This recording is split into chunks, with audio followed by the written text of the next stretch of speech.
नमस्कार दोस्तों, आपका बहुत बहुत स्वागत है मेरे YouTube चैनल पर। आज सुनेंगे कहानी मैं ही दोषी हूँ। मिश्रा जी, अब तो आप खुश हैं ना? आपका काम हो गया। आपका यह काम करवाने के लिए मुझे काफ़ी पापड़ बेलने पड़े। शची ने मिठाई का डिब्बा पकड़ते हुए आदतन कहा।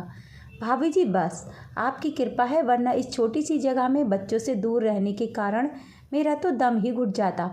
मिश्रा जी ने खीसे निपोड़ते हुए कहा।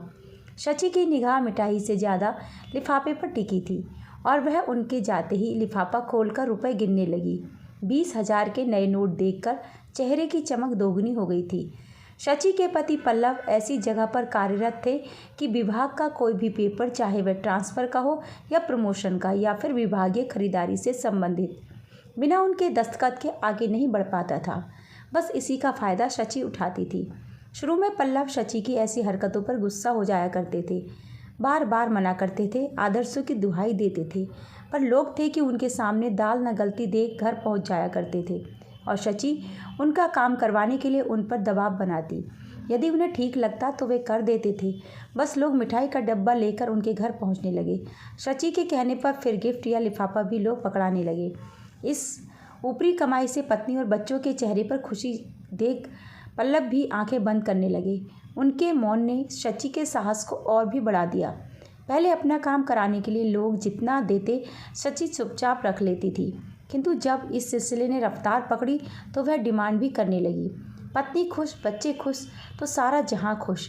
पहले जहां घर में पैसों की तंगी के कारण किचकिच होती रहती थी, वहीं अब घर में सब तरह की चीज़ें थीं। यहाँ तक कि बच्चों के लिए अलग अलग टीवी एवं मोटर बाइक भी थीं।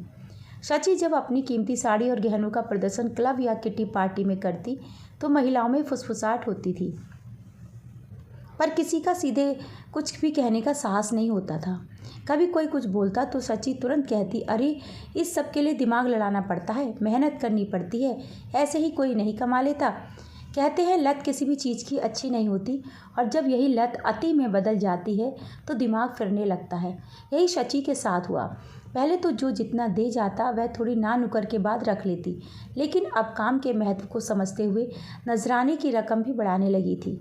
शची की समझ में यह भी आ गया था कि आज सभी को जल्दी है, तभी सभी एक दूसरे को पछाड़कर आगे भी बढ़ना चाहते हैं और इसी का फ़ायदा शची उठाती थी।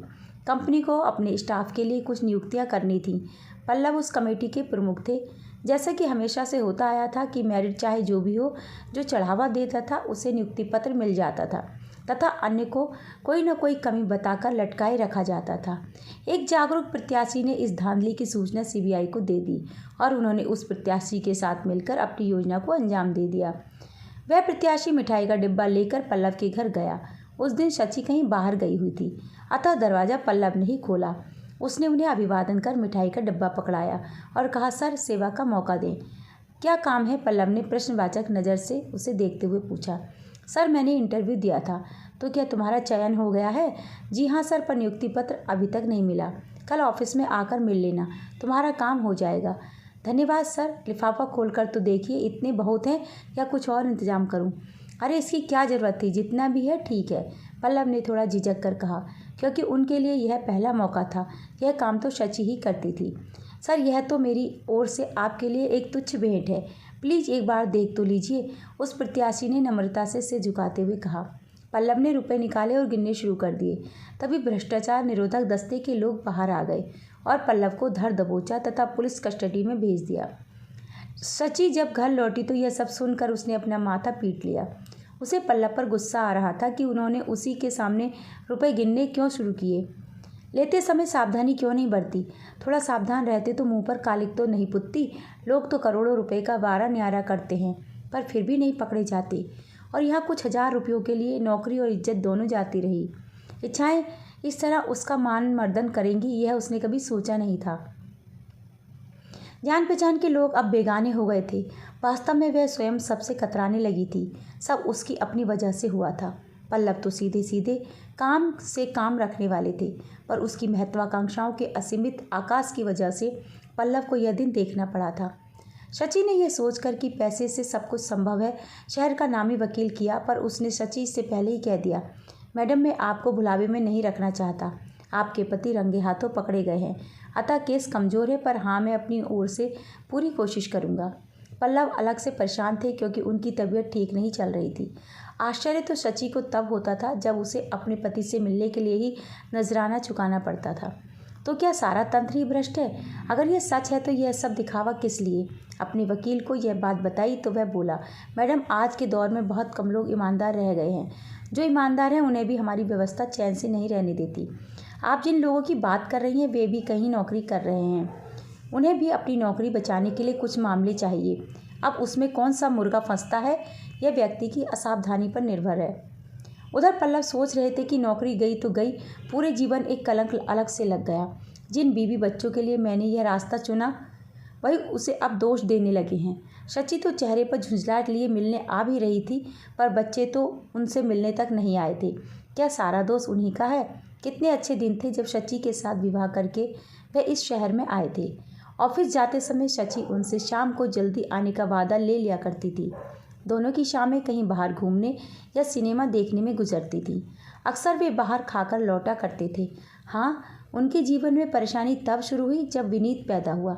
अभी विनीत 2 साल का ही था कि विनी आ गई और वे 2 से 4 हो गए, लेकिन उनकी कमाई में कोई खास फर्क नहीं आया। हमेशा हंसने वाली शची अब बात बात पर झुंझलाने लगी थी।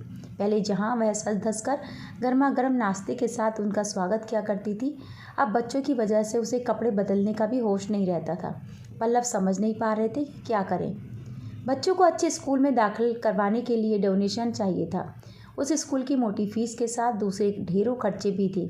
कैसे सब कुछ होगा, कहाँ से पैसा आएगा, यह सोच सोच कर शची परेशान होती थी।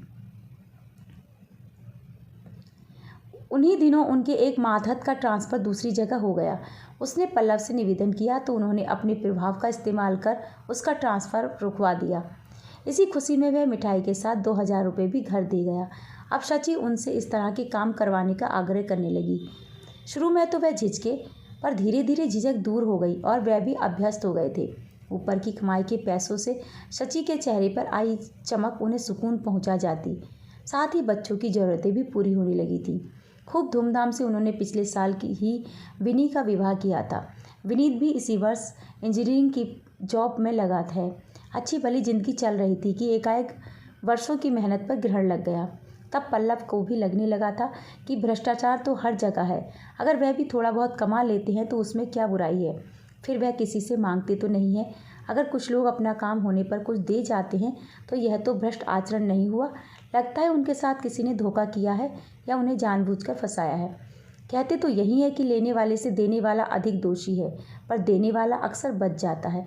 जबकि अपना काम निकलवाने के लिए बार बार लालच देकर वह व्यक्ति को अंधे कुएं में उतरने के लिए प्रेरित करता है, और प्यास बुझाने को आतुर उतरने वाला यह भूल जाता है कि कुएं में स्वच्छ जल ही नहीं, गंदगी के साथ साथ कभी कभी जहरीली गैसें भी होती हैं। अगर एक बार आदमी उसमें फंस जाए तो उससे बच पाना बेहद मुश्किल होता है। बच भी गया तो अपाहिजों की तरह जिंदगी बितानी पड़ जाती है। अब पल्लव को महसूस हो रहा था कि बुराई तो बुराई है, किसी के दिल को दुखाकर कोई सुखी नहीं रह सकता। उन्होंने अपना सुख तो देखा, पर जिसे अपने सुखों में कटौती करनी पड़ी उन पर क्या बीतती होगी इस पर तो उनका ध्यान ही नहीं गया था। मानसिक द्वंद्व के कारण पल्लव को हार्ट अटैक पड़ गया था। सीबीआई ने अपने अस्पताल में ही उन्हें भर्ती कराया, किंतु हालत सुधरने की बजाय बिगड़ती जा रही थी। शची, जो इस घटना के लिए सारी परेशानी के लिए उन्हें ही दोषी मानती रही थी, उनकी बिगड़ती हालत देखकर परेशान हो उठी। पहले जब शची ने पल्लव की बिगड़ती हालत पर सीबीआई का ध्यान आकर्षित किया था तो उनमें से एक ने हंसते हुए कहा था, डोंट वरी मैडम, सब ठीक हो जाएगा। यहाँ आने पर सबकी तबीयत खराब हो जाती है। उस समय उसकी शिकायत पर किसी ने ध्यान नहीं दिया, लेकिन दूसरे दिन जब वह मिलने गई तो पल्लव को सीने में दर्द से तड़पते पाया।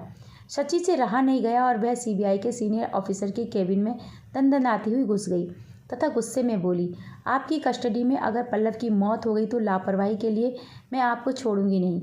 आखिर कैसे हैं आपके डॉक्टर जो वास्तविकता और नाटक में भेद नहीं कर पा रहे हैं।